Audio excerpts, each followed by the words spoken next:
Students, welcome back to my YouTube channel professional hub.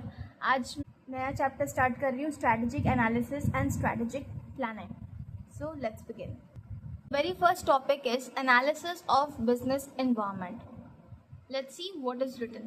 Business environment refers to the sum total of all the conditions, events, and influences in and around an organization that affects it.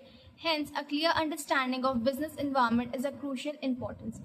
Business environment से हम क्या समझते हैं कि business environment बहुत dynamic होता है, बहुत complex होता है। environment को आप नहीं बता सकते कि अभी जो change चल रहा है या अभी जो tradition या designs हम लोग follow करते हैं या culture जो follow करते हैं वो आगे भी इम्प्लीमेंट होगा कि नहीं। मतलब कोई गारंटी नहीं है कि जो चल रहा है वो वही चीज़ आगे भी चलते रहेगा। So it is very what to say uncertain and unpredictable. आप बिजनेस एनवायरनमेंट को प्रिडिक्ट नहीं कर सकते हो कि वेदर से कस्टम्स चल रहे हैं, जो ट्रेडिशंस हम फॉलो कर रहे हैं, जो ड्रेसिंग सेंस हमारा अभी का है वो आगे भी कंटिन्यू होगा कि नहीं। ठीक है, बिजनेस एनवायरनमेंट आपका क्या होता है, फ्यूचर के बारे में बात करता है। ठीक है, एनवायरनमेंट के अंदर हम लोग पेस्टल एनालिसिस को पढ़ते हैं। पेस्टल एनालिसिस के बारे में हम आगे पढ़ेंगे, बट मैं बता देती हूँ पेस्टल एनालिसिस में आपका political, economical, environmental, social, demographic ये सारी चीज़ें आपके आती हैं पेस्टल एनालिसिस में अंदर, लीगल, टेक्नोलॉजिकल। ठीक है, तो लेट्स मूव फॉरवर्ड। तो ये क्या बताया कि बिजनेस एनवायरनमेंट क्या है, सम टोटल होता है हर कंडीशंस का, हर इवेंट्स का, हर इन्फ्लुएंसेस का, जो कि अंदर भी और बाहर भी हमारे ऑर्गेनाइजेशन को अफेक्ट करते हैं। और बिजनेस एनवायरनमेंट एक क्या है, बहुत ही क्रूशियल इंपॉर्टेंस क्रिएट करता है। Very survival of an organization depends on its environment. एकदम सही बात है कि सर्वाइवल जो होता है वो ऑर्गेनाइजेशन वो किस पर डिपेंड करता है, वो उसके एनवायरनमेंट पर डिपेंड करता है। However, the environment is also the source of threats. For example, hostile shifts in market demand, new regulatory requirements, innovation in technology or the entry of new competitors. Innovation अगर new technology में होगा तो वो सब किसी के लिए strength बन के आएगा, किसी के लिए थ्रेट बन के आएगा, किसी के लिए अपॉर्चुनिटी होगा, किसी के लिए वीकनेस होगा। या फिर कोई न्यू कॉम्पिटिटर अगर कम्पीट करता है तो ही और she has to face many challenges around, right. वही चीज़ है, environmental change can be both an opportunity as well as a threat to an organization. किसी ऑर्गेनाइजेशन के लिए वो अपॉर्चुनिटी एक प्रॉब्लम अपॉर्चुनिटी के थ्रू आ सकता है और वो सिचुएशन थ्रेट के थ्रू भी आ सकता है। जैसे कि कोविड के टाइम पे सैनिटाइजर्स वगैरह का, ऑक्सीजन सिलेंडर्स वगैरह का जो डिमांड था वो कितना बूम पे था, right. It was an opportunity जो ग्रैब किया गया। और वही थ्रेट था तो आपका रेस्टोरेंट्स वगैरह सबके लिए, क्योंकि आप नहीं जा सकते थे, एक जगह अकोमोडेट नहीं हो सकते थे, ग्रुपिंग वगैरह अलाउड नहीं था। ठीक है, it is vital that managers analyze the environment carefully in order to anticipate and if possible influence environmental change. हमें हमेशा environment पे नज़र रखनी चाहिए और environment में जो भी change होता है उसको adapt करना चाहिए। We have to be flexible and responsive, right? वही चीज़ को बताया हुआ है कि what are the layers of business environment का। macro environment is the outermost of the highest level layer। macro environment जिसमें हम पेस्टल एनालिसिस के बारे में बात करते हैं, इसके बारे में हम आगे भी पढ़ेंगे। जो कि हमको फ्यूचर ट्रेंड्स के बारे में बताता है, जो पॉलिटिकल हो, इकोनॉमिक हो, सोशल, टेक्नोलॉजिकल, जो एक वर्ड स्टैंड करता है एक्रोनियम पेस्टल, उसके बारे में है। PESTLE analysis provides a broad data from which to identify key drivers to change. These key drivers can be used to construct scenarios of possible future. Scenarios consider how strategies might need to change depending on the different ways in which the business environment might change. Strategies जो आपके लिए अभी काम कर रही है may not be it's very possible that कि वो strategies आपको फ्यूचर में फ्रूटफुल ना लगे, राइट। जैसे कि मैंने आपको लास्ट पे चैप्टर में भी एग्जांपल दिया था कि आपकी स्ट्रैटेजी एग्जाम के 10 दिन पहले टोटली डिफरेंट रहती है, एग्जाम के 1 महीने पहले टोटली डिफरेंट रहती है और एग्जाम के 1 दिन पहले it's very different, right. So strategy differs according to the time period और according to the test and preferences of the consumer और the environment in which we guys are surrounded now about. Industry और sector forms the next layer with the broad general environment. Industry और sector जो है वो आपका अलग layer है जो कि बहुत ज़्यादा ब्रॉड जनरल एनवायरनमेंट का क्रिएट करता है।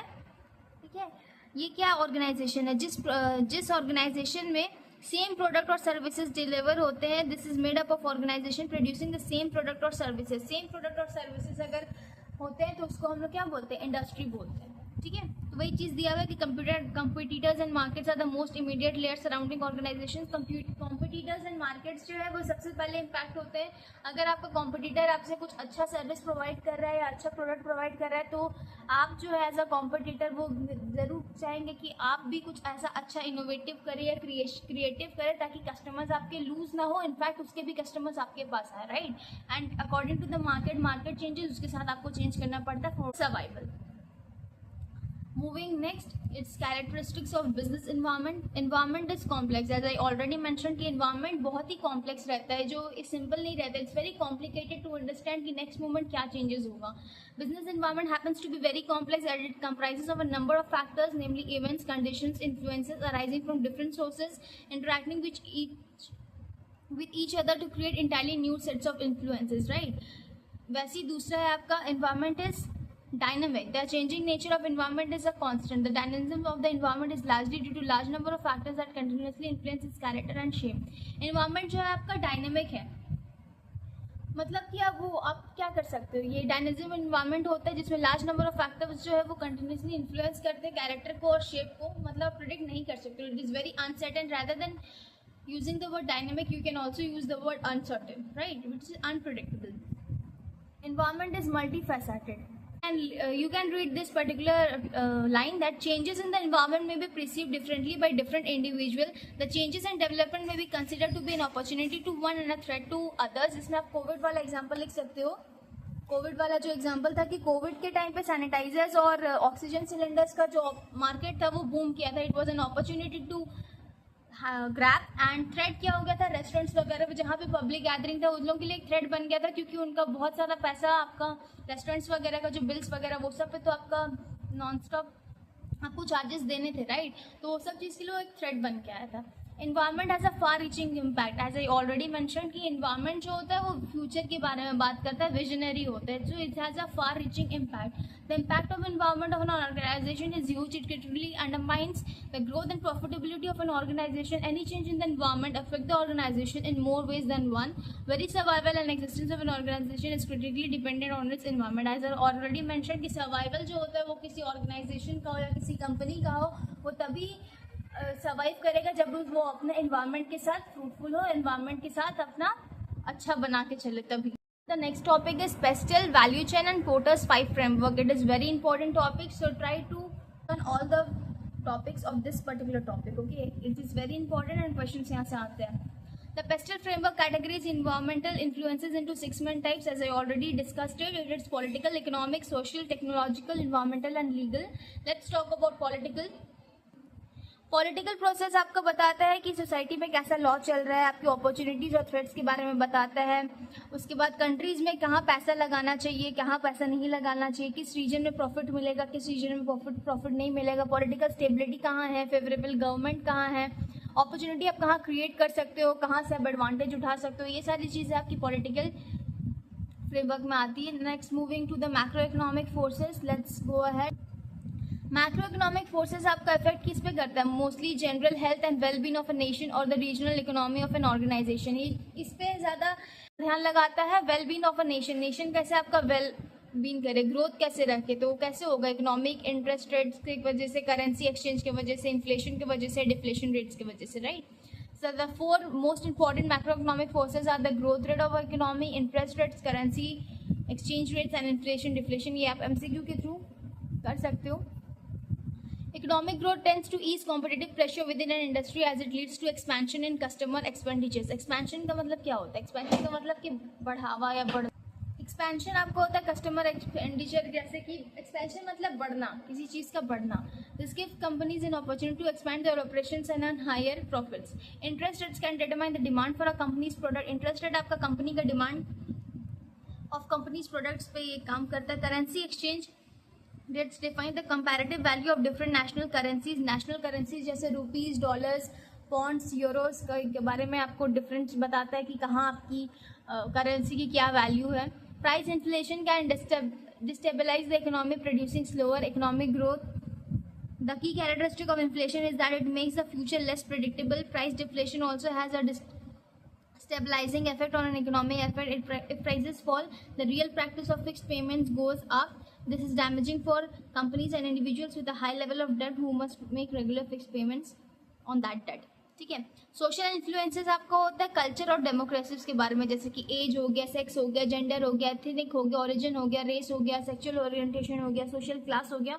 तो ये सब चीज़ आप जिसमें लिखोगे सोशल में. टेक्नोलॉजिकल में आप जैसे कि आर्टिफिशियल इंटेलिजेंस आ गया, मशीन लर्निंग आ गया, एआई आ गया, इंटरनेट आ गया, नैनो टेक्नोलॉजी आ गया, और भी बहुत सारे जो टेक्नोलॉजीज आज की डेट पे अपडेट होते जा रहे हैं वो सारी चीज़ें आ गई. Environmental stand specially for green issues such as pollution और वेस्ट. इन्वायरमेंट कैसे आप अपना अच्छा करते हो, इन्वायरमेंट में आप क्लीन रखते हो, ग्रीन रखते हो, रिन्यूएबल रिसोर्सेज का यूज़ करते हो, ये सारी चीज़ें आपकी इन्वायरमेंटल में आ गई. लीगल इंप्रेसेस में आपका लेजिस्लेटिव कंस्ट्रेंट्स हो गए, जैसे हेल्थ और सेफ्टी को लेकर लेजिस्लेशन, वरना रिस्ट्रिक्शन होना, कंपनी मर्जर्स का, एक्विजिशंस का, ये सारी चीज़ें आपकी आगे हो जाएगी इसके अंदर. तो आई होप मैंने पेस्टल को अच्छे से समझाया है. इट्स अ रिक्वेस्ट कि अगर आपको मेरा वीडियो अच्छा लगता है तो please do like, share and subscribe to your friends and do recommend my channel so that just like आप जैसे एडवांटेज उठा पा रहे हो वैसे वो लोग भी एडवांटेज उठा पाए. Moving ahead, for managers it is important to analyze how these factors are changing now and how they are likely to change in the future. Many of these factors are linked together. Key drivers for change are the high impact factors like to affect significantly the success or failure of strategy. Typical key drivers vary with industry and sector. What's the next topic? Value chain. मैंने industry और sector के बारे में already बता दिया, इसलिए मैं आप इसे पढ़ लोगे आपको समझ आ जाएगा. Value chain. वैल्यू चेन में आपका प्राइमरी और सपोर्ट एक्टिविटीज़ दो तरीके के एक्टिविटीज़ होते हैं. अगर वैल्यू चेन पे क्वेश्चन आता है तो मेक श्योर करें कि आप ये डायग्राम को अच्छे से बनाएं. तो डायग्राम जितना अच्छा इन्विजिलेटर के सामने इम्पैक्ट करेगा वो ज़्यादा अच्छा रहेगा जितना आप रिटर्न में लिखोगे. रिटर्न में अगर आपको ये पॉइंट्स भूल भी जाते हो तो अगर आपकी डायग्रामेटिक प्रेजेंटेशन अच्छी है तो it will create a good impact in front of the invigilator who is checking the paper. So इसलिए इस इन डायग्राम की ज़रूर प्रैक्टिस करें. ठीक है. प्राइमरी एक्टिविटीज़ 5 तरीके की होती है. Inbound logistics, operations, outbound logistics, marketing and sales service. Inbound logistics में आप ले लो रॉ मटेरियल्स, ऑपरेशंस में ले लो कि वो WYP वर्क इन प्रोग्रेस, और आउटबाउंड लॉजिस्टिक्स में ले लो FG यानी कि फिनिश गुड्स. ठीक है. मार्केटिंग एंड सेल्स होते हैं उसके बाद सर्विस होती है जो कि प्रोडक्ट के सेल करने के बाद अगर आप आफ्टर सेल सर्विसेज प्रोवाइड करते हैं तो. सपोर्ट एक्टिविटीज़ में आ गया आपका फर्म का इंफ्रास्ट्रक्चर कैसे है, HR, human resource management, technology development और प्रोक्योरमेंट. पढ़ते हैं इसके बारे में. Value chain describes the characteristics of activities within and around an organisation which together create product और सर्विस. ये डेवलप किसने किया था? माइकल पॉटर ने. तो अगर ये MCQ में आता है तो मेक श्योर करें कि आप ये सही मार्क करके आए. माइकल पॉटर ने दिया था. Value chain refers to the idea that a company is a chain of activities that transforms into input into outputs that customers. Chain refers to the idea that customers value. ठीक है. ये जैसे कि मैंने बताया था आपको कि इनपुट और आउटपुट का एक होता है इनबाउंड लॉजिस्टिक्स को रॉ मटेरियल्स कंसिडर कर लो, आउटबाउंड लॉजिस्टिक्स को फिनिश गुड्स और ऑपरेशंस को WIP यानी वर्क इन प्रोसेस. ठीक है. प्राइमरी एक्टिविटीज़ पे आते हैं. Inbound logistics are the activities concern with receiving, storing and distributing inputs to the product और service including materials handling, stock control and transport etcetera. Raw materials वगैरह जब आपके ware house में घुसता है उसको आप ले सकते हो. Operation transform this inputs into the final product और service. Operation includes machining, packaging, assembly, testing. Operations transform these inputs into the final product or service. Operations include machining, packaging and assembly testing. Operations में आपका क्या आएगा कि आप क्या क्या machine लगा रहे हो, कैसी आपकी पैकेजिंग हो रही है, क्या आप टेस्ट कर रहे हो प्रोडक्ट को, कैसी टेस्टिंग है, कैसे और भी सारी चीज़ें जो कि इनपुट से रॉ मटेरियल से उसको वर्क इन प्रोसेस में लाती है. Now after that outbound logistics collect, store and distribute the products to customers, for example warehousing, materials handling, distribution etc. outbound logistics हो गया कि फिनिश प्रोडक्ट बन गया, फिनिश गुड्स हो गया, अब उसको कैसे आप डिस्ट्रीब्यूट कर रहे हो अपने वेंडर्स को, वो सारी चीज़ें.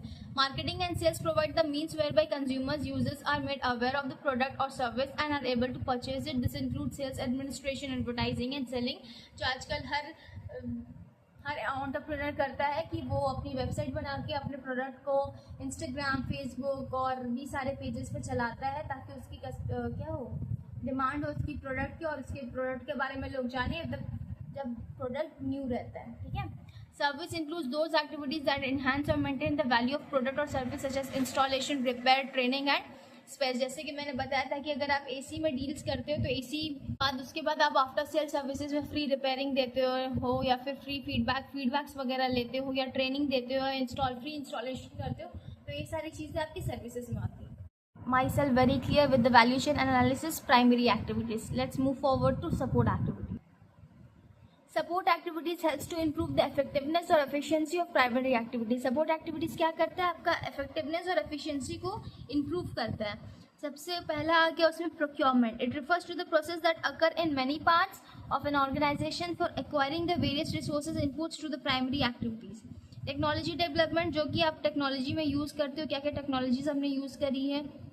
एचआर में आपका आगे कि क्या क्या आप कंसर्न हो एक्टिविटीज़ को लेके, रिक्रूटिंग हो गया, मैनेजिंग हो गया, ट्रेनिंग हो गया, डेवलपमेंट हो गया, रिवॉर्डिंग पीपल हो गया, पनिशिंग पीपल हो गया। इंफ्रास्ट्रक्चर में आपका फाइनेंस आ गया, क्वालिटी कंट्रोल आ गया, इन्फॉर्मेशन मैनेजमेंट आ गया, ये सारी चीज़ें आ गई। Will go through this and you will understand, मैंने सिर्फ बता दिया।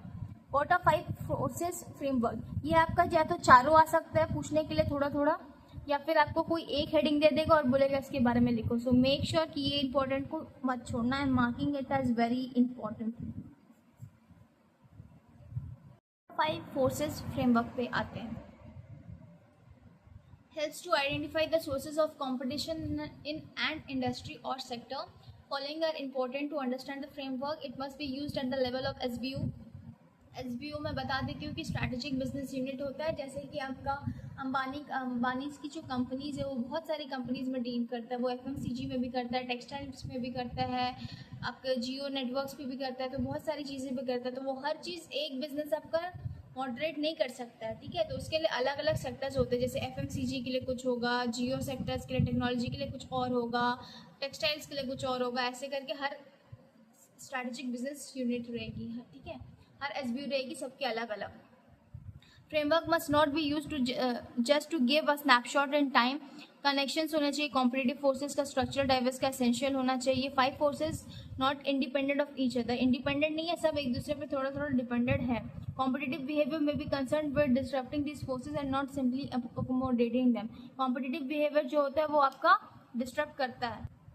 The very first forces is risk of entry by potential competitors. Risk होता है potential competitors के एंट्री का। क्या दिया, potential competitors are companies that are not currently competing in an industry. potential competitors वो होते हैं जिसके अंदर दम तो है compete करने का, मतलब अगर वो मार्केट में उतरे तो वो अच्छे competitors को टफ competition दे सकते, but they are not interested currently in competing with their competitors, right? That is the meaning of potential competitors. And in an industry but have the capability to do so if they choose, right, which I already said. सबसे बड़ा risk क्या होता है, high risk of entry by potential competitors represent a threat to the profitability of the established companies. अगर potential competitors आपके market में आते हैं, compete करते हैं आपसे, तो सबसे पहले अगर कोई चीज़ आपका बिजनेस का इफेक्ट होगा तो वो आपका प्रॉफिट्स इफेक्ट होगा और प्रॉफिटेबिलिटी डिवाइड होने लगेगा, right. The greater the cost potential competitors must bear to enter an industry, the greater the barriers to entry and the weaker the competitive forces. तो इसके अंदर आपके कुछ पॉइंट्स हैं जो आपको याद करना चाहिए। मतलब अगर आपका रिस्क ऑफ एंट्री पर पोटेंशियल कॉम्पिटिटर्स आएगा तो आपको economics of scale, brand loyalty,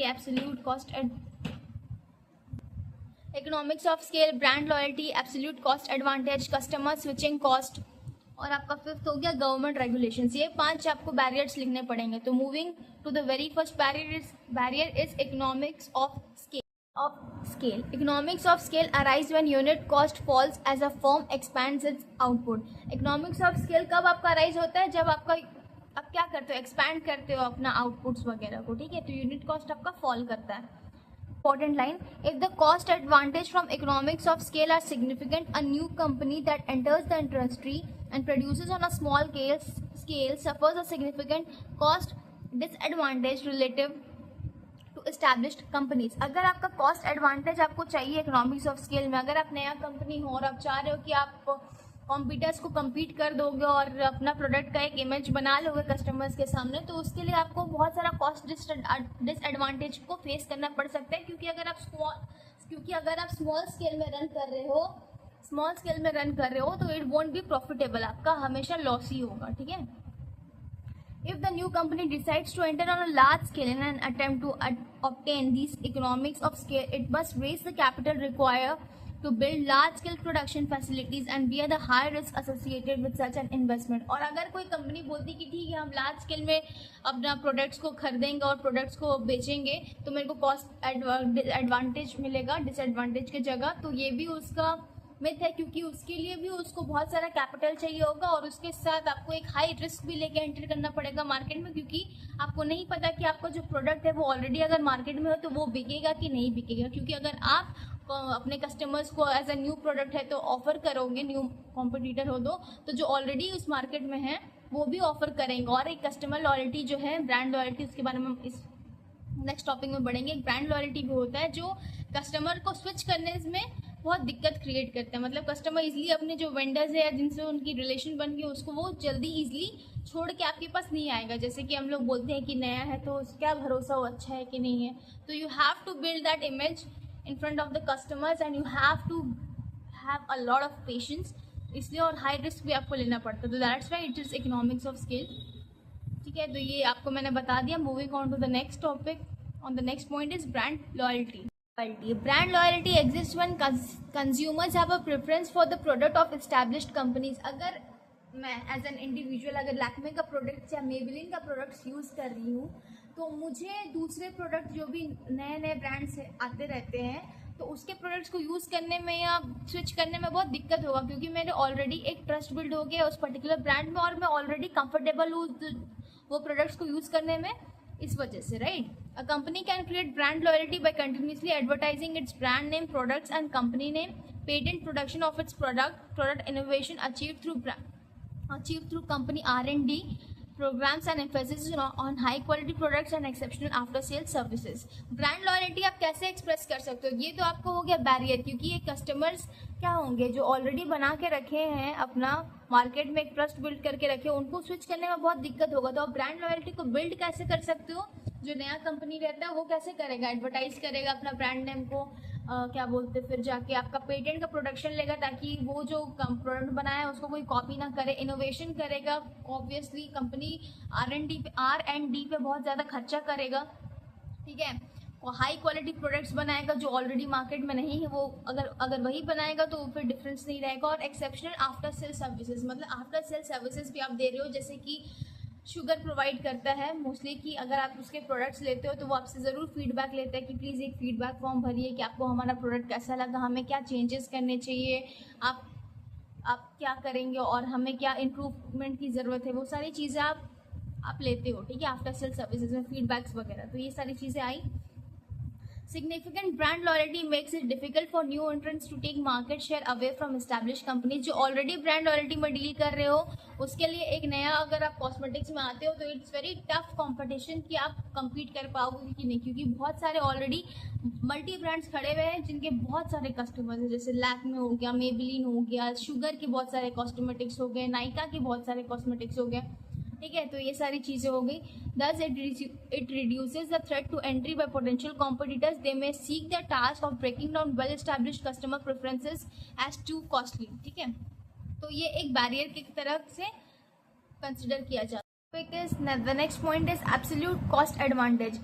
जो पहले से कंपनीज आपके मार्केट में रहते हो है उनसे आप अपना कॉस्ट स्ट्रक्चर को मैनेज नहीं कर पाओगे as a new competitor. New companies जो रहते हैं उनको उतना अच्छा लो कॉस्ट स्ट्रक्चर नहीं मिल पाएगा जितना जो एस्टैब्लिश कंपनीज है उनको मिल पाता है, ठीक है। क्योंकि आप नए हो, आपको हर चीज़ में थोड़ा रिस्क लेना पड़ेगा और हर चीज़ में आपको पेशेंस रखना पड़ेगा। Absolute cost advantage arise from 3 main sources: superior production operation and process due to accumulated experience, patents और trade secret. Superior production operation होता है, एक्सपीरियंस होता है, इस वजह से control of particular inputs required for production such as labor, material, equipment, management skills that are limited in their supply, जो कि लिमिटेड होता है सप्लाई में, उस पर आपका established कंपनीज का बहुत अच्छा कंट्रोल होता है। access to cheaper funds because existing companies represent lower risk than new entrants। cheaper funds होते हैं क्योंकि lower risk होता है जो established कंपनीज में होते हैं rather than वो कंपनीज जो नए हैं और उसमें रिस्क ज़्यादा होता है। तो अगर कोई भी आप कंपनी में जाते हो एज अ फ्रेशर जाते हो तो उसको आपको पैसा नहीं, अगर आप नए एंटरप्रेन्योर हो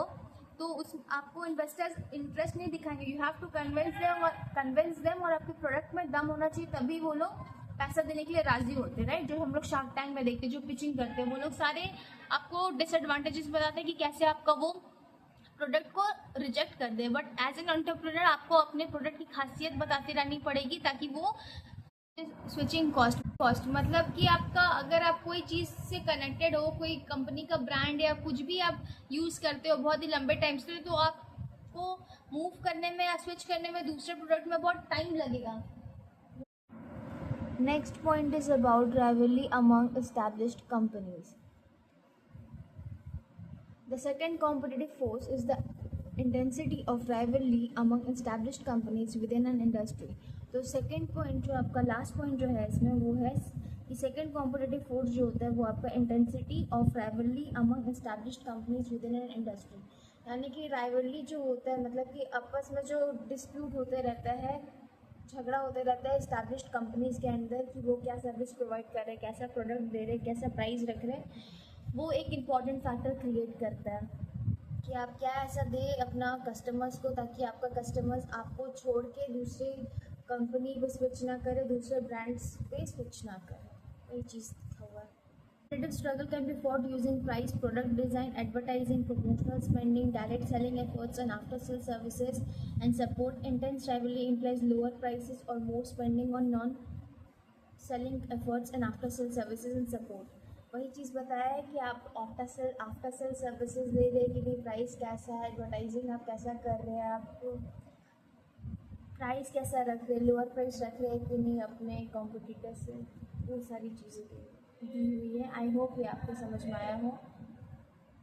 There's 4 factors have a major impact on the intensity of rivalry among established companies within an industry. पहला इंडस्ट्री कॉम्पिटिटिव स्ट्रक्चर, दूसरा है डिमांड कंडीशंस, तीसरा है कॉस्ट कंडीशंस और फोर्थ है the height of exist barriers in the industry. तो industry competitive structure की industry आप कैसे कम्पीट करते हो, आप क्या क्या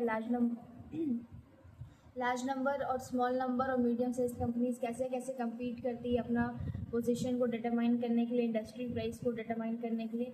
लो एंट्री बैरियर्स होता है आपका, लो कॉस्ट, लो एंट्री, सारी चीज़ें दी हैं जो मैंने आपको बताई कि आप कैसे अपना डिमांड, कैसे आप इंडस्ट्री में आप कैसे अपना रोल बना के चल रहे हो, क्या प्राइजेस रख रहे हो, क्या आफ्टर सेल सर्विसेज दे रहे हो, क्या एक्स्ट्रा आप दे रहे हो जिससे कंपटीशन आपके कॉम्पिटिटर से आप आगे रहो. वही सारी चीज़ें दी हुई है. Economic boom times is fragmented. Industries are often relatively short-lived because in the case of new entry it can soon result in excess capacity which in turn leads to intense price competition and the failure of less efficient enterprises. मतलब कि अगर आप new business में enter कर रहे हो तो आपको प्राइजेस वगैरह तो कंपैरेटिवली कम रखनी पड़ेगी. मतलब अगर कॉम्पिटिटर्स आपके कम प्राइजेस में दे रहे हो तो आपको उनसे मैच करने के लिए थोड़ा लॉस भी बियर करना पड़ सकता है. तो वही सारी चीज़ें कि इसे फेलियर भी कर सकते हैं क्योंकि प्राइस अगर आपका कम रहेगा तो आपको इनिशियल स्टेजेस में लॉस वगैरह होंगे. It is often difficult to differentiate products in this industries. Trying to minimise cost is the best strategy for a company so it will be profitable in a boom and survive and subsequent burst. मतलब इसके लिए difficult होता है अपना products का differentiate करने के लिए और इसको हमेशा अपना कॉस्ट को क्या करना चाहिए, मिनिमाइज़ करना चाहिए जो कि बेस्ट स्ट्रैटेजी होता है कंपनी का. उसी से वो प्रॉफिटेबल होगा और वो बूम पे रहेगा और क्या बोलते हैं जब रिसेशन का टाइम आएगा तब वो क्या रहेगा, सर्वाइव कर पाएगा. Alternatively companies might try to adopt strategies that change the underlying structure of fragmented industries and lead to consolidated industry structure in which the level of industry profitability is increased. ये चीज़ को फिर से लिखा हुआ है कि कंसोलिडेटेड इंडस्ट्रीज़ में आप इंटरडिपेंडेंट होते हैं अपने कॉम्पिटिटर के एक्शन से. उसका प्राइस या क्वालिटी में अगर चेंज होगा, प्राइस क्वालिटी में चेंज होने से उसका कोई भी एक्शन लेने से जो उसको प्रॉफिटेबिलिटी को अफेक्ट करता है वो आपको भी उस अकॉर्डिंग एक्शंस लेना पड़ेगा ताकि आप अपने कॉम्पिटिटर से कम्पीट कर पाए और पोटेंशियली इक्वल रहे. वही चीज़ को पॉइंट वाइज लिखा हुआ जो मैंने आपको पहले भी बता दिया. आई hope I am clear with this topic. आप एक बार रीड करेंगे आपको अच्छे से समझ में आ जाएगा. Moving on to the next topic is industry demand. The level of industry demand is another determinant of the intensity of rivalry among established companies. Industry demand जो है वो another determinant है intensity of rivalry among established companies में. क्या क्या होता है, growing demand होता है न्यू कस्टमर्स का, एडिशनल परचेजेस होता है एग्जिस्टिंग कस्टमर्स का, मॉडरेट करना पड़ता है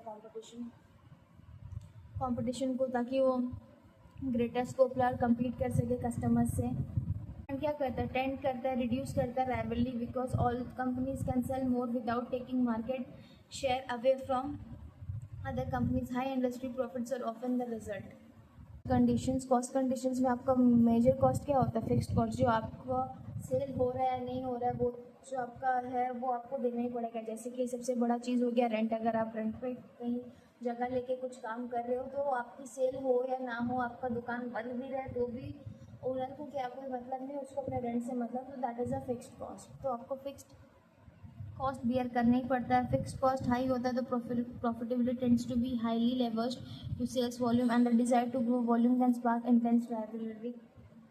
अगर आपका फिक्स्ड कॉस्ट हाई और अगर आपका सेल्स उतना नहीं हो पा रहा है जितना होना चाहिए था मंथ का, तो इस वजह से आपको प्रॉफिट नहीं होगा। वही चीज़ लिखा है, moreover in industries where the fixed cost of production are high, firms cannot cover their fixed costs and will not be profitable if sales volume is low. In situations where demand is not growing fast enough and too many companies are simultaneously engaged in the same action, the result can be intense rivalry and lower profits. अगर आप जहाँ पे compete कर रहे हो वहाँ पे वैसे ही products अगर मिलता है तो it becomes very difficult कि आप compete करेंगे और profitable होंगे, क्योंकि और भी लोग वहाँ पे वही चीज़ बेच रहे हैं, आप कुछ innovative या creative नहीं कर बेच रहे हो। ठीक है। Research suggests that the weakest firms in an industry often imitate such actions precisely because they are struggling to cover their fixed costs. Research के अकॉर्डिंग क्या बताया जाता है कि वीकेस्ट इंडस्ट्री कौन होते हैं? जो अपने फिक्स्ड कॉस्ट को भी कवर नहीं कर पाते हैं।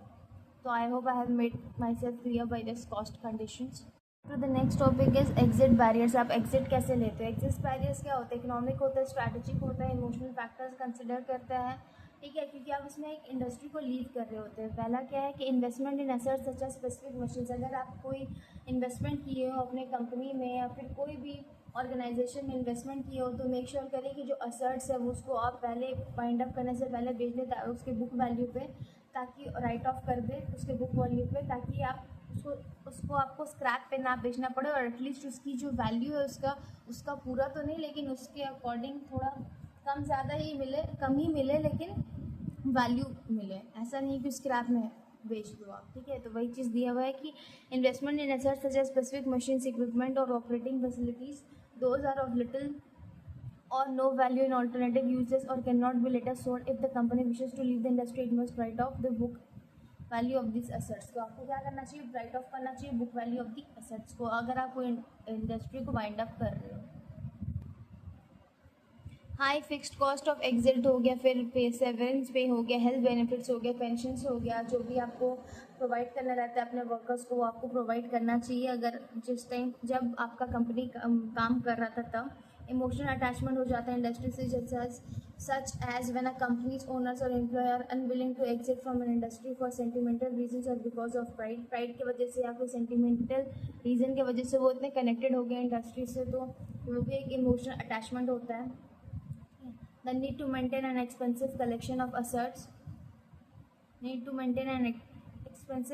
assets or at or above a minimum level in order to participate effectively in the industry। तो वही सारी चीज़ें दिए हुए कि आप एग्जिट बैरियर करते हैं तो आपको क्या क्या डिफिकल्टीज फेस करनी पड़ती है। इमोशनल अटैचमेंट्स हो जाता है, बैंकरप्सी भी हो जाता है, आपको राइट ऑफ करना चाहिए एसेट्स को, आपको इकोनॉमिक डिपेंडेंस हो जाता है, सिंगल इंडस्ट्री पर हाई फिक्स्ड कॉस्ट हो जाता है। वही सारी चीज़ें हैं एग्जिट बैरियर्स। आप एक बार पढ़ेंगे इसको, इट्स वेरी ईजी, आप एक बार गो थ्रू करेंगे आपको सब समझ आ जाएगा। Very important topic is the bargaining power of buyers. ठीक है, bargaining power of buyers. The bargaining power of buyers refers to the ability of buyers to bargain down prices charged by companies in the industry or to raise the cost of companies in the industry by demanding better products, quality and services.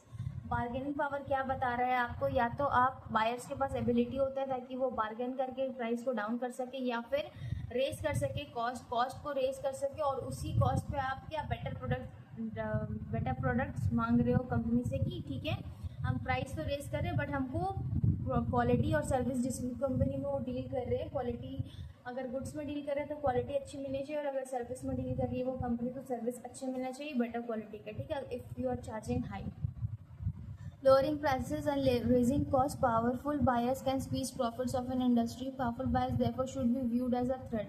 Powerful buyers खुद भी एक threat की तरह use हो सकते हैं क्योंकि उनके हाथ में कंट्रोल होता है। ठीक है, वो अकॉर्डिंगली सप्लायर्स को मूव करा सकते हैं। उसके लिए भी बहुत सारी चीज़ें हैं कि buyers are more powerful in the following circumstances. किस किस सर्कमस्टांसेस में बायर्स बहुत पावरफुल होते हैं? पहला है buyers have choice of who two by from. अगर एक मोनोपोली नहीं है, अगर मोनोपोली रहेगा तो supplier will be the king, but अगर मोनोपोली नहीं है, बहुत सारे ऑप्शन अगर बायर के पास है तो उसके पास है ऑप्शन, तो वो कहीं से भी ले सकता है। आज वो आपसे ले रहा है, कल क्या पता उसको अच्छा प्रोडक्ट मिले तो किसी और के पास स्विच कर जाए। नेक्स्ट है when the buyer purchase in large quantities, buyers can use the purchasing power as leverage to bargain for price reduction. जैसे कि अगर आप कुछ बल्क में खरीदते हो, बायर्स जो होते हैं जो होलसेलर से बल्क में खरीदते हैं, तो वो लोग डिमांड कर सकते हैं कि हाँ वो इतना सारा प्रोडक्ट आपसे खरीद रहे तो मुझे कुछ डिस्काउंट चाहिए प्राइस में, ठीक है। तीसरा हो गया when the supply industry depends upon buyers for a large percentage of its total orders. मतलब अगर कोई इंडस्ट्री बायर्स पे डिपेंड करती है कि अगर उसके पास बहुत सारा ऑर्डर आएगा तभी जाके वो सस्टेन कर पाएगी, तो वो भी एक बहुत बड़ा एडवांटेज है बायर का में, क्योंकि बायर कभी भी स्विच कर सकता है, चेंज कर सकता है अपना मूड। जब switching cost are low and buyers can pit the supply companies against each other. भाई स्विचिंग कॉस्ट अगर जब लो होता है और बायर्स पिट कर सकते हैं, सप्लाई कर सकते हैं कंपनीज से, ठीक है। When it is economically feasible for buyers to purchase an input from several companies at once so that buyers can pit one company in the industry against another। मतलब कि अगर वही चीज़ जो मैंने आपको बताया कि एक कंपनी से आज खरीद रहे हैं बायर, कल को उसको दूसरी कंपनी से वही प्रोडक्ट अच्छे दाम पे मिल रहा है या क्वालिटी अच्छी मिल रही है, तो उसको सस्टेन करके वो दो मार्केट को कम्पीट करा सकता है अच्छे से। तो बायर के हाथ में पूरा कंट्रोल होता है। When buyers can threaten to enter the industry and independently produce the product, then supplying their own needs also attracted for forcing down industry prices। मतलब कि अगर बल्क में ऑर्डर्स वगैरह रहते हैं तो बायर्स कर सकते हैं कि लो प्राइस कीजिए तो हम आपका प्रोडक्ट खरीदेंगे, क्यों ऐसा खरीदें, हमको जब मिल रहा है तो हम क्यों नहीं कहीं और से ले। तो ये जब बार्गेनिंग पावर बायर के हाथ में रहते हैं तो बहुत सारे एडवांटेज होते हैं। तो ये आपको पूछ सकते हैं कि बायर के हाथ में क्या क्या कैरेक्टरिस्टिक्स होते हैं, सर्कमस्टांसेस कौन कौन से ऐसे सर्कमस्टांसेस जिसमें बायर के पास ज़्यादा पावर रहता है, तो आपको ये लिखना पड़ेगा। ये आपका अकेले भी आ सकता है टॉपिक की बार्गेनिंग पावर ऑफ बायर्स को एक्सप्लेन करो, या फिर माइकल पॉटर का को आ सकता है एक्सप्लेन करने के लिए, ठीक है। आई hope I made myself very clear. जैसे बार्गेनिंग पावर ऑफ बायर्स होते हैं वैसे ही बार्गेनिंग पावर ऑफ सप्लायर्स भी होते हैं। इसमें जस्ट पूरा ऑपोजिट हो जाएगा, जिसमें पहले में आप क्या पढ़े थे कि बायर्स के पास पूरा पावर होता है, इसमें सप्लायर के पास सप्लायर मोनोपोली में रन करता है। इसमें वो बायर्स के पास ऑप्शंस नहीं होता है क्योंकि सप्लायर ही लिमिटेड रहता है, तो आपको उसी से ख़रीदना पड़ेगा। तो इस टाइम सप्लायर अपना मर्जी चलाता है, वो पैसा भी अपने अकॉर्डिंग चार्ज कर सकता है क्योंकि वो मोनोपोली में रूल कर रहा है, ठीक है। उसके बाद वो क्या कर सकता है, इनपुट प्राइजेस को रेज कर सकता है। Powerful suppliers are a threat. जैसे कि पावरफुल बायर्स थ्रेट बन सकते हैं, वैसे पावरफुल सप्लायर्स भी थ्रेट बन सकते हैं। वो बोल सकते हैं कि लेना है तो लो, नहीं तो मत लो। तो बायर के पास ऑप्शन नहीं होगा तो बायर ऑब्वियसली वो चीज़ लेगा। तो जस्ट उसका ऑपोजिट है, इसको आप पढ़ेंगे तो आपको समझ में आ जाएगा। के कैरेक्टरिस्टिक्स है वैसे ही आपके सप्लायर के भी कैरेक्टरिस्टिक है। एक बार रीड कर लेती हूँ। The product the supplier sell has a few substitute and is vital to the companies in an industry. मतलब इसका सब्सटीट्यूट्स क्या होता है, वेरी फ्यू रहता है, तो उसकी वजह से बायर्स के लिए बहुत डिफिकल्ट होता है स्विच करने के लिए। Profitability of suppliers is not significant affected by the purchases of companies in the particular industry. when the industry is not important customer to the suppliers। इसमें क्या इंडस्ट्री इंपॉर्टेंट नहीं है, कस्टमर्स इंपॉर्टेंट नहीं है, मतलब कि उसके पास है और भी लोग जिसको सप्लाई कर सकते हैं, ठीक है। जब उसके पास ऑप्शंस रहता है तो वो लोग कर सकते हैं, वो लोग बायर्स पर डिपेंडेंट नहीं रहते हैं, जस्ट लाइक पिछले वाले केस में। यहाँ पे आप रिड्यूस प्राइजेस के लिए थ्रेटन नहीं कर सकते बायर सप्लायर्स को। इनफैक्ट वो लोग कर सकते हैं, वो लोग ऐसा बोल सकते हैं कि if you want you can get and if you don't want you can move, ठीक है। चौथा हो गया आपका suppliers can threaten to enter their customers industry and use the inputs to produce products that would compete directly with those of competitors already in the industry. Competition भी रहता है आपका, जो फ्यू सब्सटीट्यूट्स रहते हैं तो कॉम्पिटिशन भी tough चलता है। वही सारी चीज़ें जितने पॉइंट्स उसमें थे उसी का ऑपोजिट भी आप एक बार एक कॉन्सेप्ट को समझ लीजिए, उसका ही ऑपोजिट आपका सप्लायर्स में लिखाएगा। Moving on to the next topic is substitute products. Substitute products क्या है, final force of Michael Porter is the threat to substitute products. Substitute products क्या होता है, जो आपका सब्सटीट्यूट होता है, जैसे चाय का कॉफ़ी सब्सटीट्यूट हो गया, ठीक है। चाहे आप लोग इकोनॉमिक्स में भी पढ़े होंगे। For example companies in the coffee industry compete indirectly with those in the tea soft drinks industry because all the servers of customers need for non alcoholic drinks. तो substitute products I don't think so कि मुझे समझाने की ज़रूरत है। कॉम्प्लीमेंटर्स बोला कि Andrew Grove ने कहा था कि नहीं, 5 नहीं 6 होने चाहिए। तो उसने कहा कि कॉम्प्लीमेंटर्स भी ऐड करो। तो एंड्रयू ग्रोव के according the former CEO of Intel is of the opinion that both substitutes and complements influence demand in an industry. He has argued that Porter's original formulation of complete forces ignored a sixth force, the power, vigor and competence of complementers. So उसके according Andrew Grove के according कॉम्प्लीमेंटर्स भी आपका important factor race करता है demand को ये करने के लिए, डिमांड को इन्फ्लुएंस करने के लिए। तो इसको भी ऐड ऑन होना चाहिए, ठीक है। तो सिक्स्थ कंपोनेंट आपका क्या होगा, कॉम्प्लीमेंटर्स। तो कॉम्प्लीमेंटर्स भी आपको पता है कि क्या होता है, जैसे कि हमारे बुक में एग्जांपल दिया हुआ है कि the complementors of the PC industry are the companies that make software applications to run on the computers. The link between the PCs and software applications can be expressed as greater the supply of high quality software applications running on these machines, the greater will be the value of PCs to customers, resulting to increased demand for PCs and ultimately increased profitability of the PC industry. तो PC industry और software के बारे में आपको बताया है। PC industry और software के एग्जांपल है कॉम्प्लीमेंट्री गुड्स है, एक दूसरे के फायदे के लिए होता है, मतलब एक दूसरे के सपोर्ट के लिए होता है, ठीक है। तो वही चीज़ें कॉम्प्लीमेंटर्स था। फिर आता है आपका व्रियो नेटवर्क, VRIO नेटवर्क। तो V stands for value, R stands for rareness, I for imitability and O stands for organization, okay. तो ये किसने दिया था, it's given by Barney. Value बताता है ये आपका प्रोडक्ट जो कस्टमर्स को आप प्रोवाइड कर रहे हो उसमें वैल्यू है कि नहीं, कॉम्पिटिटिव एडवांटेज, वो कॉम्पिटिटिव एडवांटेज उसके अंदर है कि नहीं। It should be maintain that there should competitors competencies only help a firm to exist in business and do not provide any competitive advantage. Competitive advantage comes from a core competencies, rareness, मतलब आपका product कितना rare है, ठीक है। Whether the competitors or the rivals possess the same competencies or not, the rarity component can help organizations to be completely superior compared to its rivals. मतलब कि आप ऐसा क्या रेयरनेस अपने प्रोडक्ट में दे रहे हो जो आपको आपके कॉम्पिटिटर से डिफरेंट बना रहे हैं। Imitability, one of the factor on which the durability of the competitive advantage depends is the barrier of imitation. जितना ग्रेटर बैरियर होगा आपका उतना ही ड्यूरेबल होगा फर्म का कॉम्पिटिटिव एडवांटेज। वही चीज़ पता है। ऑर्गेनाइजेशन के बारे में बताया है कि it refers to the level at which firm is organise to utilise the resources. कैसे अपना फर्म यूटिलाइज करता है रिसोर्सेज को, कैसे अपना रिस्क को टैकल करता है, कैसे इनोवेशन लाता है अपने प्रोडक्ट्स में, कैसे वो रिवॉर्ड करता है बेटर सिचुएशन में, कैसे फर्म्स का यूटिलाइजेशन होता है रिसोर्सेज का। तो यही सारी चीज़ें दी हुई हैं। तो I hope I made myself very clear. I hope आपको सब चीज़ अच्छे से समझ आया हो। To the very next topic is स्वॉट एनालिसिस। स्वॉट एनालिसिस सबको पता होगा, अपने बिजनेस स्टडीज़ में भी पढ़ा होगा कि स्वॉट stands for strength, weakness, opportunities and threats, और जिसको चैलेंजेस भी बोलते हैं। स्वॉट एनालिसिस आपको क्या क्या बताता है कि आपके इन्वायरमेंट, आपकी क्या स्ट्रेंथ है, आपको कैसे अपना वीकनेस से ओवरकम करना चाहिए, कैसे आपको अपॉर्चुनिटीज़ को ग्रैब करना चाहिए, कैसे थ्रेड को से डील करना चाहिए। ये सारी चीज़ें आपकी दी हुई स्वॉट एनालिसिस में। तो इसको आप पढ़ेंगे तो समझ आ जाएगा। मैंने वही चीज़ लिखा हुआ जो मैंने आपको बताया। सिंपल एप्लीकेशन ऑफ स्वॉट एनालिसिस टेक्निक इन्वॉल्व्स, इतने सारे स्टेप्स होते हैं कि पहला क्या, setting the objective of the organization और इट्स यूनिट। पहले आपको ऑब्जेक्टिव सेट करना पड़ता है कि आप अपने ऑर्गेनाइजेशन का ऑब्जेक्टिव क्या रखेंगे। उसके बाद आप क्या करेंगे, आप आइडेंटिफाई करेंगे कि आपका स्ट्रेंथ क्या है, आपका वीकनेस क्या है, आपका अपॉर्चुनिटी क्या है, आपका थ्रेट क्या है।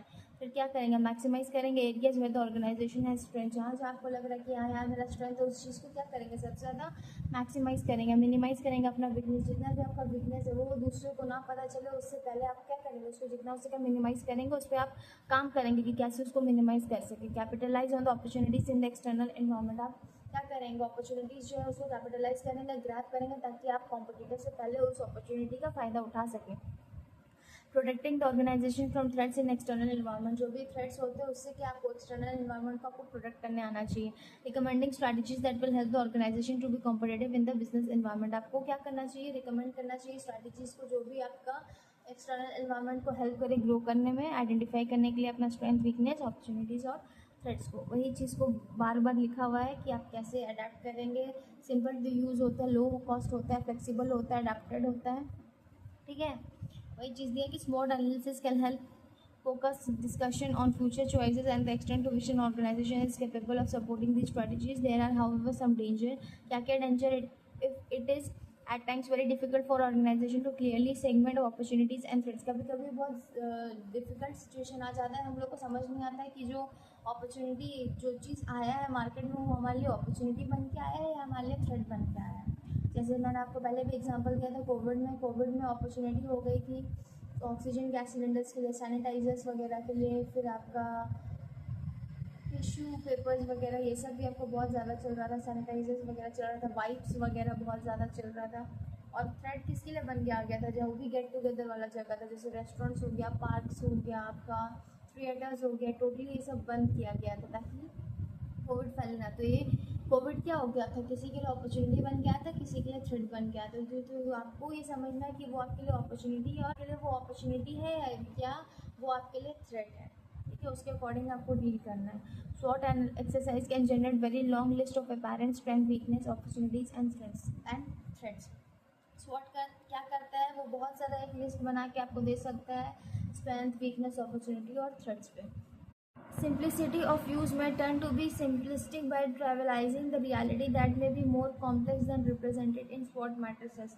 Simplicity होना चाहिए ताकि वो क्या कर सके, आपको रियलिटी से रूबरू करा सके और क्या कॉम्प्लेक्स सिचुएशन से ज़्यादा उसको SWOT एनालिसिस डील करके रिप्रेजेंट कर सके, मतलब डिवाइड कर दे अगर आपको आपका स्ट्रेंथ क्या है, वीकनेस क्या, अपॉर्चुनिटी क्या, थ्रेट क्या है, तो ऐसा कॉम्प्लेक्स सिचुएशन क्रिएट नहीं होगा।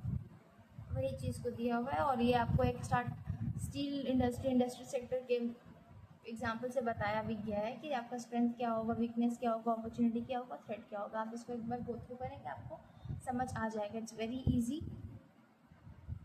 Moving on to the next topic is portfolio analysis and BCG metrics. Portfolio analysis आपको क्या बताता है? पोर्टफोलियो एनालिसिस आपको बताता है कि आपको कहाँ इन्वेस्ट करना चाहिए, कहाँ से आपको प्रॉफिट ज़्यादा होगा, कहाँ आपको प्रॉफिटेबल रिटर्न होगा, किस बिज़नेस में इन्वेस्ट करना चाहिए, सीरीज ऑफ इन्वेस्टमेंट कैसा होना चाहिए, ये सारी चीज़ें आपको पोर्टफोलियो एनालिसिस बताता है, जो यहाँ पे लिखा हुआ है।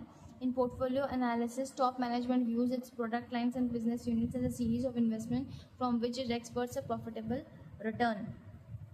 दिया हुआ है कि फिर उसके बाद दिया हुआ है 2 of the most popular portfolio techniques are the BCG matrix and the GE business stream. दो तरीके की पॉपुलर पोर्टफोलियो टेक्निक्स है, वो क्या है आपके BCG मैट्रिक्स और GE बिजनेस स्क्रीन है, जिसके बारे में हम आगे पढ़ेंगे। ऑब्जेक्टिव्स ऑफ पोर्टफोलियो एनालिसिस, क्या क्या ऑब्जेक्टिव्स है? To analyse the current mix of business and take investment decisions, जो मैंने आपको बताया।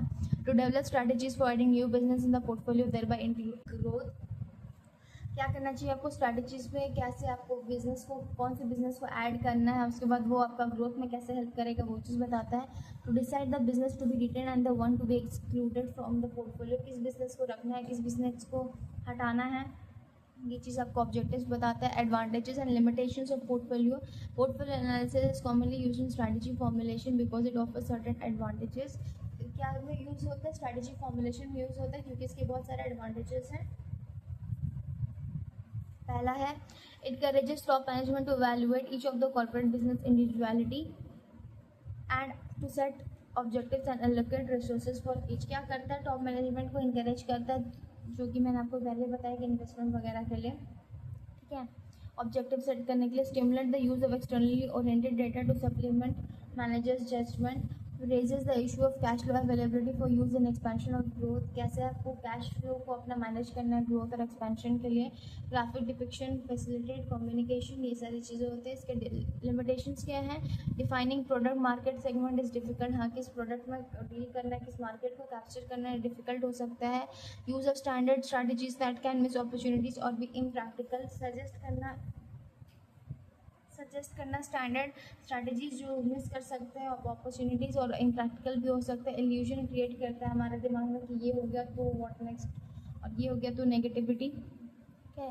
It value added terms such as cash cow and dog can lead to self fulfilling prophecies. हम cash cow और dog के बारे में आगे पढ़ेंगे। से क्वेश्चंस आते हैं BCG मैट्रिक्स के लिए। अगेन जैसे मैंने आपको वैल्यू चेन के लिए बताया था कि डायग्राम रिप्रेजेंट आप कर सकते हैं, diagram impacts good in front of the invigilator, वैसे ही BCG मैट्रिक्स को भी आप डायग्राम को प्लीज़ प्रैक्टिस करें, वो चीज़ आपको अच्छे से इन्विजिलेटर के सामने एक अच्छा इम्पैक्ट क्रिएट करती है। इसमें 4 तरीके के सेट्स होते हैं: star, question mark, cash cow और dog. Moving on, next point is cash cow. Cash cow क्या होता है? इसका हाई मार्केट शेयर होता है और एक क्या है, मैच्योर मार्केट है, मतलब इसका जितना ग्रोथ लाइफ था एक प्रोडक्ट का वो ग्रो कर चुका है, अब इसको क्या अभी डायरेक्ट क्या होगा, गिरेगा, मतलब इसका एंड हो गया है प्रोडक्ट का। तो इसमें क्या है, आप जितना पैसा निकाल सकते हो निकाल लो, इससे कैश काउ, इसलिए इसको कैश काउ बोला गया है। मतलब जितना पैसा आप इससे निकाल सकते हो निकाल लो। इसमें क्या होता है, ग्रोथ क्या है इसमें लो होता है, ठीक है। और इसमें इन्वेस्टमेंट बहुत ही कम लगता है और हाई मार्केट शेयर रहता है, क्योंकि ऑलरेडी मैच्योर मार्केट है आपका। मार्केट में अगर अच्छा खासा नाम है, एक टाइम के बाद तो हर प्रोडक्ट का एक्सपायरी डेट आता ही है। तो उसमें क्या है कि आप अगर वो लास्ट स्टेज पे, तो आप क्या करेंगे, जितना हो सके पैसा उससे निकालेंगे, है ना, ताकि आपको प्रॉफिट हो। तो इसलिए इसका नाम कैश काउ है। दूसरा है डॉग। डॉग्स क्या होता है आपका कि इसका लो शेयर होता है और इसका मार्केट ग्रोथ भी लो होता है। मतलब कि डॉग्स जो होता है वो एकदम बेकार होता है। मैं डॉग्स आपको नहीं बोल रही हूँ, यहाँ पे दिया हुआ है इसलिए मैं आपको बता रही हूँ। डॉग्स क्या होता है, इसका लो मार्केट शेयर होता है और आपका इसका ग्रोथ भी लो होता है। तो इसमें आप कुछ भी करोगे तो इसमें आपको फ़ायदा ही नहीं होने वाला, ठीक है। तो ये डिसअप्रोशिएट होता है, डिसअपॉइंटमेंट क्रिएट करता है। वही चीज़ मैंने आपको बता दिया कि बीसीजी मैट्रिक्स में स्टार क्या होता है, जिसका हाई मार्केट शेयर होता है और ग्रोइंग मार्केट होता है। इसमें हेविली होता है, ग्रोथ इसमें बहुत ज़्यादा होता है। क्वेश्चन मार्क होता है, क्वेश्चन मार्क का अनदर नेम करके भी आ सकता है कि क्वेश्चन मार्क का अनदर नेम क्या है, तो उसको प्रॉब्लम चाइल्ड और वाइल्ड कैट भी बोलते हैं। इसमें इन्वेस्टमेंट ज़्यादा लगता है। इसका क्या होता है, मार्केट शेयर हाई होता है लेकिन ये क्या होता है, ग्रोथ इसका लेस होता है, ठीक है। हाई मार्केट शेयर होता है बट इसका ग्रोथ क्या होता है, लेस होता है, ठीक है। कैश काउ हो गया जो एक मैच्योर मार्केट होता है इसमें, और ये इसमें ग्रोथ लो होता है, ठीक है। और इसमें क्या है, ग्रोथ होता है लेकिन इसका मार्केट शेयर लो होता है, ठीक है। डॉग्स क्या हो गया, जिसमें दोनों आपका ही बेकार होता है, दोनों दोनों में से कुछ भी आपका हाई पे नहीं जाता है, ठीक है। कि बहुत सारे एडवांटेजेस होते हैं। पहला एडवांटेज है कि गुड वे होता है विजुअलाइज करने के लिए। हाँ, विजुअलाइज करके डायग्राम देख के बता सकते हो ना कि हाँ स्टार है तो वो प्रॉफिटेबल है, कैश का हुआ तो प्रॉफिटेबल है, क्वेश्चन मार्क है तो इन्वेस्टमेंट लगेगा, और डॉग्स तो कुछ प्रॉफिट दे नहीं रहा, ठीक है। फिर क्या है कि ऑल्सो रिमाइंड करता है कॉर्पोरेट पेरेंट्स को कि स्टार जो है इवेंचुअली एक टाइम के बाद वो वेन में जाएगा ही, ये बात भी है। Cash cow should not hold their profits. Cash cow को क्या करना चाहिए, अपने प्रॉफिट्स को दे देना चाहिए कंपनीज को, जो उतना मेहनत किया था उस कंपनी को खड़ा करने के लिए। उसके अंदर क्या है, 3 पोटेंशियल प्रॉब्लम्स भी होता है बीसीजी मैट्रिक्स में। पहला क्या है कि डेफिनेशनल वेगनेस, मतलब क्या बताया कि वेग डेफिनेशन क्या है, वेग तरीके से, मतलब कि आप डॉग वगैरह वर्ड का यूज़ कर रहे हो ना, तो वो चीज़ आपको क्या है, अच्छा मतलब प्रोफेशनलिज्म में ये सूट नहीं करता। मतलब it's not the right word which you are using. Capital market assumptions, मतलब कि आप मतलब चार्ट ऑफ कॉलम्स बना के कैसे आप डिफाइन कर सकते हो कि कैपिटल मार्केट कैसा होगा, एजम्पशन कैसा होगा, तो वो चीज़ को बताया है। तीसरा बताया अनकाइंड टू एनिमल्स, मतलब आप ऐसा नहीं बोल सकते कि कैश का हो तो मतलब वो हमेशा प्रॉफिट देगी और डॉग्स को आप बहुत गंदे तरीके से रिप्रेजेंट करो, तो वो चीज़ भी आपको नहीं करना चाहिए।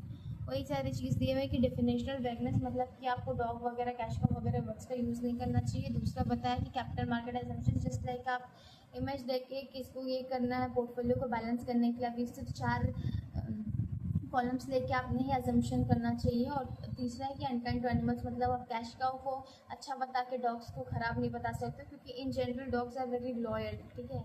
डॉग्स बहुत अच्छे होते हैं, जिनके पास पेट होगा उनको अच्छे से पता होगा कि डॉग्स तो काफ़ी अच्छे फ्रेंड होते हैं। तो डॉग्स के लिए अनकाइंड है, अनजस्टिस है, जो नहीं करना चाहिए। तो ये सारे हो गया आपके इसके लिमिटेशंस। तो आई होप मैंने आपको बीसीजी मैट्रिक्स अच्छे से बताया हो और आपको समझ में भी आया है। Topic is stages in strategic planning. तो उसमें क्या क्या प्रोसेस होते हैं, 5 तरीके के प्रोसेस होते हैं जो आपको याद करना चाहिए। क्वेश्चन आ सकता है what are the stages in strategic planning. तो the very first stages, select the corporate mission and major corporate goals. आपको मिशन सेलेक्ट करना चाहिए कि अभी से लेके मेरे आने वाले कुछ टाइम पीरियड के लिए मेरा मिशन क्या रहेगा, उस अकॉर्डिंग आपको अपना विजन सेट भी करना चाहिए कि आने वाले 10 साल में मैं अपने आप को कहाँ देख रही हूँ, मेरी कंपनी कहाँ लाइक कर रही है, कितने कॉम्पिटिटर से कम्पीट कर रही है। तो पहला आपका ये हो गया कि आपको मिशन और विजन को सेलेक्ट करना चाहिए, ठीक है। दूसरा हो गया analyse the organisation external competitive environment to identify opportunities and threats. आपको एक्सटर्नल एनवायरनमेंट को देखना चाहिए ताकि आप अपने अपॉर्चुनिटीज़ और थ्रेट्स को आइडेंटिफाई कर पाए, और जब भी कोई अपॉर्चुनिटी आए तो उसे ग्रैब कर पाए, और कोई थ्रेट आए तो उसको कैसे डील कर सके वो आना चाहिए आपको, ताकि आप पैनिक ना हो उस पर्टिकुलर सिचुएशन में। Just like that analyse the organisation internal operating environment to identify its organisation strengths and weakness. Just like opportunities and threats, आपको अपने इंटरनल एनवायरनमेंट में आपको अपना स्ट्रेंथ को आइडेंटिफाई करना चाहिए, आपको अपने वीकनेस पे काम करना चाहिए, ताकि आप वीकनेस को कैसे भी करके आप एक्शंस लेके आप उसको क्या कर सकें, मिनिमाइज़ कर सकें और अपने स्ट्रेंथ्स को मैक्सिमाइज़ कर सकें। उसके बाद स्ट्रैटेजीज़ को सेलेक्ट करना कि कौन सी स्ट्रैटेजी आपको सेलेक्ट करना है। जैसे मैंने आपको पहले भी बताया बताया था कि 1 महीने पहले कि आपके एग्ज़ाम की स्ट्रैटेजी टोटली डिफरेंट होगी और 1 दिन पहले की स्ट्रैटेजी टोटली डिफरेंट होगी, तो आपको कौन सी स्ट्रैटेजी सूट करती है वो हर कंपनी की अलग होती है। तो आपको उस अकॉर्डिंग अपनी स्ट्रैटेजीज़ को बिल्ड करना चाहिए, उस अकॉर्डिंग आपको स्ट्रेंथ, वीकनेस, अपॉर्चुनिटीज, थ्रेट्स को भी डिफाइन करने आना चाहिए। तो ये आपका हो गया 4th पॉइंट। 5th पॉइंट हो गया इम्प्लीमेंट द स्ट्रैटेजी। सिर्फ इम्प्लीमेंट द स्ट्रैटेजी सिर्फ स्ट्रैटेजीज बनाने से नहीं होता जब तक आपका इम्प्लीमेंटेशन नहीं हो पा रहा है। तो ठीक है, आप खाली शेड्यूल बना रहे हो कि हम ये करेंगे वो करेंगे, बट जब एग्जीक्यूशन का टाइम आ रहा है तो आप खुश हो जा रहे हो, तो वैसा इम्प्लीमेंटेशन का कोई फ़ायदा नहीं, क्योंकि इम्प्लीमेंटेशन हो ही नहीं रहा है। ठीक है, तो इम्प्लीमेंटेशन में क्या क्या आप इंक्लूड कर सकते हो? पुटिंग क्वालिटी इम्प्रूवमेंट प्रोग्राम होना चाहिए, कुछ प्रोडक्ट में डिज़ाइन में चेंज होना चाहिए, आपको अपना positioning the product differently market place में आप कैसे अपना प्रोडक्ट को डिफरेंट पोजीशन कर रहे हो, प्राइस का में इंक्रीज डिक्रीज होना चाहिए, मर्जर्स होना चाहिए, एक्विजिशंस कैसे होना चाहिए, एक्सपैंड कैसे करना चाहिए, डाउन साइज होता है कंपनी का तो क्या प्रोडक्ट को क्लोज करना चाहिए, क्या आपको सेल ऑफ करना चाहिए, क्या नया ऐड ऑन करना चाहिए, ये सारी चीज़ें आपकी हो गई। तो I hope I made myself clear with this topic of stages in strategic planning. 5 तरीके के स्ट्रेटेजीज होते हैं। पहला में आपको मिशन और विजन आइडेंटिफाई करना होता है। दूसरा में एक्सटर्नल इन्वायरमेंट से आपको अपना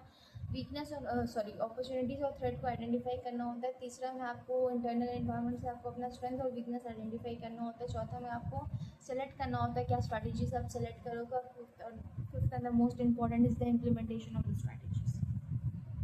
ऑल्टरनेटिव्स इन स्ट्रैटेजिक प्लानिंग। स्ट्रैटेजिक प्लानिंग में क्या क्या ऑल्टरनेटिव्स आप यूज़ करते हो, ये भी बहुत इंपॉर्टेंट टॉपिक है, तो इसको भी आप पढ़ के जाइएगा। तो सबसे पहले इसमें आता है आपका सिनेरियो प्लानिंग। सिनेरियो प्लानिंग क्या बताता है कि one reason that scenario planning involves formulating plans that are based on what if scenarios about the future। मतलब कि ये हो गया तो क्या, what will happen if this circumstances come। तो ये आपका सिनेरियो प्लानिंग का हो गया। Some scenarios are optimistic and some are pessimistic. Teams of managers are asked to develop specific strategies to cope with each scenario. आपको हर scenario के साथ क्या होना चाहिए, एक सिनेरियो ऑप्टिमिस्टिक भी हो सकता है, पेसिमिस्टिक भी हो सकता है, फेवर में भी हो सकता है और नॉन फेवर में भी हो सकता है। तो आपको दोनों के लिए तैयार रहना है कि ऐसा सिचुएशन आ जाए जो आपके फेवर में रहे तो आप कैसे डील करोगे, और सिचुएशन अगर आपके नहीं है फेवर में तो आप कैसे डील करोगे। Set of indicators is chosen as a signpost to track trends and identify the probability that any particular scenario is coming to pass. मतलब कि आप ट्रैक कर सकते हो, जैसे ये जो कोविड, ये जो हमारे साथ हुआ था, एग्ज़ाम्स जो कैंसिल हुए थे सीए के वॉर के वजह से, ये भी एक वॉटर सिचुएशन था। ठीक है, तो आपको कैसे ऐसे डील करना, क्या प्रोबेबिलिटी है कि वो चीज़ हो सकता है, नहीं हो सकता है, तो ये सारी चीज़ें हो गई आपकी। ठीक है, idea to allow managers to understand the dynamic and complex nature of the environment, to think through problems in strategic fashion and to generate a range of strategic options that may be pursued under different circumstances. क्या क्या आपको strategies follow करना है, अगर ऐसा situation आ जाएगा तो आप कैसे डील करोगे, कैसे मैनेज करोगे रैदर देन गेटिंग पैनिक। वही चीज़ दिया हुआ है इसमें, आप एग्जाम्पल लिख सकते हो। जो आपका मई में जो एग्ज़ाम था जो पोस्टपोन हुआ था वो लिख सकते हो। Next moving on to the next topic is decentralized planning.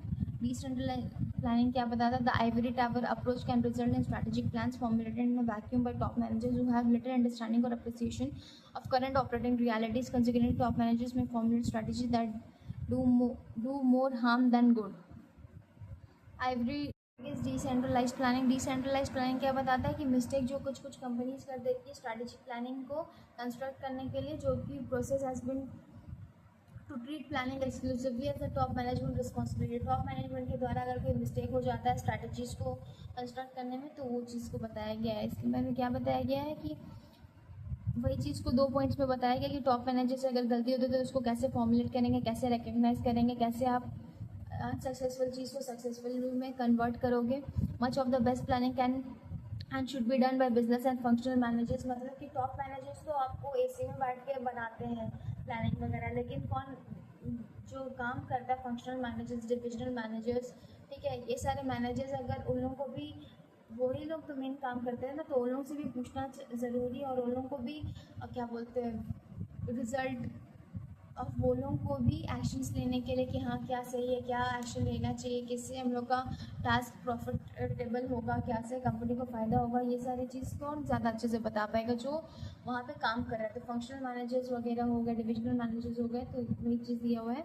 Much of the best planning can and should be done by business and functional managers who are closest to the facts. In other words, planning should be decentralized. मतलब planning सिर्फ top managers के द्वारा ही नहीं करनी चाहिए, divisional managers और functional managers और business managers इन लोगों को भी opportunity मिलनी चाहिए, क्योंकि they are the ones who are dealing with the day-to-day activities going on to the company. ठीक है.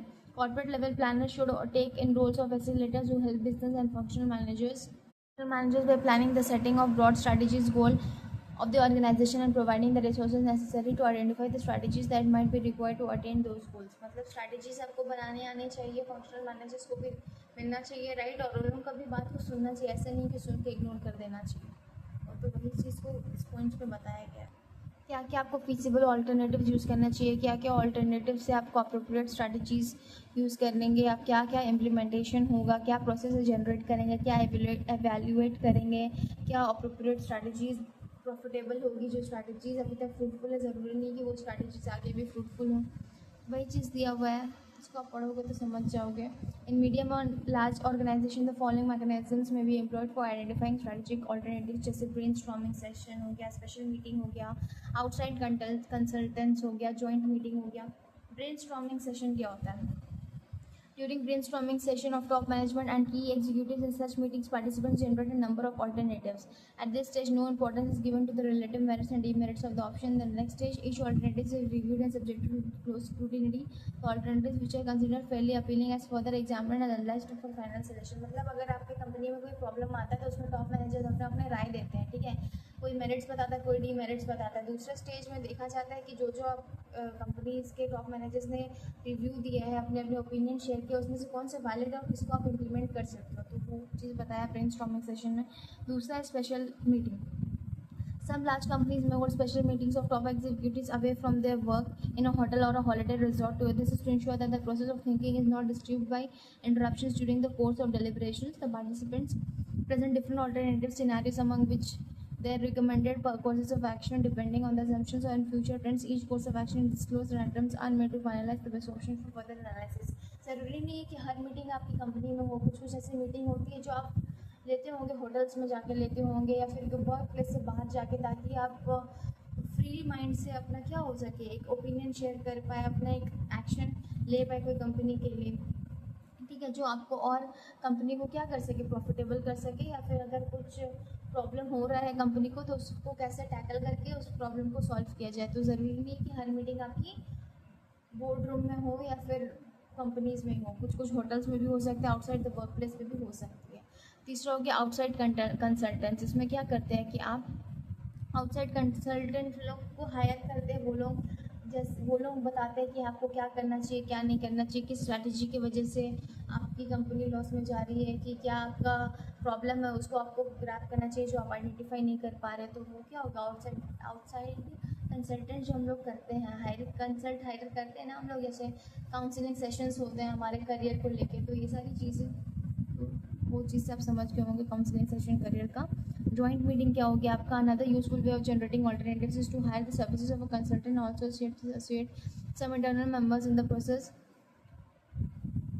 This method has the advantage of blending the new ideas contributed to the outside with workable solutions from within the organization. इसमें क्या करते हो, outside consultant को भी बुलाते हो और आप जो टॉप मैनेजर से बोलो दोनों बैठ के एक साथ जॉइंट मीटिंग करते हैं और उसके बाद एक सोल्यूशन निकालते हैं और पर्टिकुलर प्रॉब्लम का. Moving on, next is major sources of CSFS. ठीक है, ये आप बस गो थ्रू भी करेंगे तो चलेगा. क्रिटिकल सक्सेस फैक्टर्स क्या होता है, कि कैसे स्ट्रक्चर ऑफ द इंडस्ट्री होता है, कॉम्पिटिटिव स्ट्रैटेजी होना चाहिए, इंडस्ट्री का पोजीशन होना चाहिए, क्या लोकेशन की वजह से आपको फैक्टर्स फेस करने पड़ रहे हैं, प्रॉब्लम्स फेस करने पड़े, इन्वायरमेंटल फैक्टर्स का क्या रोल है, टेम्परल फैक्टर्स क्या क्या रोल है आपका. फिर वही सारी चीज़ें दी हुई, इसको बस आप एक बार रीड करेंगे आपको समझ आ जाएगा. स्ट्रैटेजिक डिसीजन मेकिंग आपकी कैसे होनी चाहिए, बायसनेस क्या क्या होता है, prior hypothesis biases, splitting commitment, reasoning पे एनालॉजी, रिप्रेजेंटेटिव्स. सब बस आप रीड कर लेंगे, इससे ज़्यादा क्वेश्चंस नहीं आते, बस आप रीड करके एक बार रखिएगा अपने दिमाग में.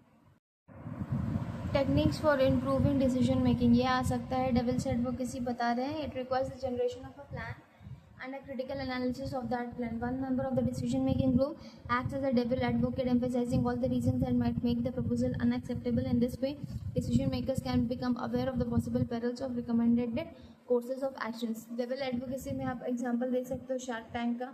शार्क टैंक में कैसे होता है कि लोग पिच करते हैं और शार्क टैंक क्या होता है उसको रिजेक्ट करते रहते हैं, ठीक है, कि ये सिचुएशन आ गया तो क्या होगा, ये सिचुएशन आ गया तो क्या होगा. मतलब इसका काइंड ऑफ डिबेट जिसमें एक इंसान बैठा रहता है और वो आपका जो भी आप पॉजिटिव फेवर में हो तो आपको हमेशा उसका अगेंस्ट बताएगा ताकि जैसे भी वो कर सके आपका प्रोडक्ट को रिजेक्ट कर सके, ठीक है. तो डेविल एडवोकेसी वो हो गया.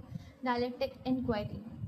इंक्वायरी आपको हो गया कि कॉम्प्लेक्स होता है, उससे भी पहले वाले से भी ज़्यादा. इसमें क्या होता है, जनरेशन ऑफ अ प्लान होता है, काउंटर प्लान होता है, that reflect plausible but conflicting courses of actions. मतलब कि आप काउंटर प्लान जैसे हम लोग करते हैं ना शार्क टैंक में, कि वो अगर आप कन्विंस कर लेते हो शार्क्स को, तो शार्क को अगर आप बोलते हो कि ये मेरा ऑफ़र था और अगर शार्क आपको काउंटर ऑफ़र देते हैं तो शार्क्स आपको जैसे ऑफ़र करते हैं कि हाँ ठीक है मैं आपको ये काउंटर ऑफ़र कर रहा हूँ, उसके बाद अगर आप फिर उसे काउंटर ऑफ़र करते हैं ताकि एक डील प्रॉपर साइन हो सके, तो वो वही चीज़ को दिया हुआ है कि एक दोनों काउंटर ऑफर करते हो, उसके बाद जब दोनों का ओपिनियन मैच करता है कि हाँ ये इससे उसको भी फ़ायदा होगा मेरे को भी फ़ायदा होगा, तो वो अजम्पशन को लेके बोथ प्लान्स का कोर्सेज ऑफ एक्शन को देख के क्या करते हैं, एक डिसीजन पे आते हैं और उसके बाद उसको डील को साइन करते हैं. तो वही चीज़ को दिया हुआ है शार्क टैंक वाला एग्जांपल. इसमें भी आप लिख सकते हो कि strategic manners listen to a debate between advocates of the plan and counter plan and then decide which plan will lead to higher performance. The performance of the debate is to reveal the problems with the definitions, recommended course of action and assumptions of both plans. As a result of this exercise, strategic managers are able to form a new and more encompassing conceptualization of the problem, which then becomes the final plan. Dialectic inquiry can promote strategic thinking. यहाँ सकते हैं हम में कि dialectic inquiry आपको क्या promote करता है, strategic thinking को प्रमोट करता है. वो चीज़ हो गया. आउटसाइड व्यू आपका बताता है कि जो भी आपने इनिशिएटिव्स लिए थे वो सक्सीड हुए कि फेल हुए और इवैल्यूएट किए. तो प्रोजेक्ट में अगर आपके जो प्रोजेक्ट में आपने इवैल्यूएशन किया था वो उसके रिजल्ट्स आपके फेवर में आए या अगेंस्ट में आए. तो ये हो गया outside view. Moving on next is group think. Group think किसने कॉन्सेप्ट दिया था, साइकोलॉजिस्ट इरविन जैनिस. ये आ सकता है तो ये नाम आप याद रखिएगा. कि कब अकर होता है, जब group of decision makers embarks up on a course of action without questioning underlying assumptions.